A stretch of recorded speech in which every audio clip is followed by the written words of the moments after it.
One of the degree modules I teach involves students working on a group programming project.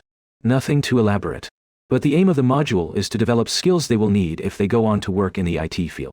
After all, if you're doing a computer science degree, you must be thinking of going down that route.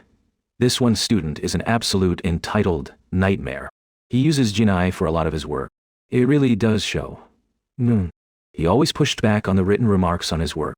Every time I sit him down, ask him to explain the code he produces, he struggles. Often has no idea how the code he submitted works. In this project, he came up, told me he cannot work with others in the group. Must work alone. I explained that there are specific group activities, efforts I would be marking, that I needed to see his input within the group. There was no way I could excuse him from the group activities in the module.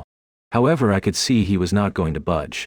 Therefore, complied with his demand to work on the project alone. All the students in my class had been assigned to their groups. I did check in with all of them on a weekly basis. This one guy was steadfastly refusing to work with the rest of his group. As I had complied with his request, he was working on his own project alone.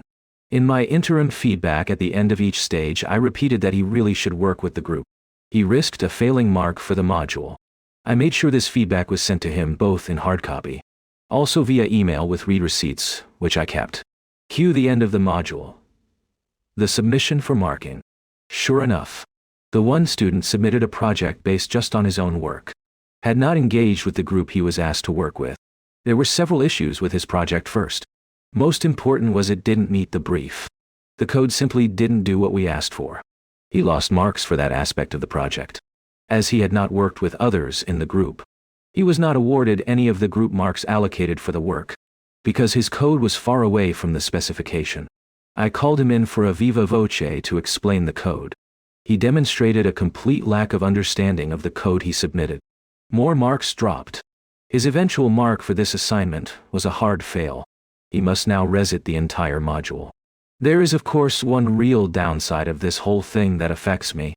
I've got him in my group again for the resit of the module. Would you have done the same? Let me know.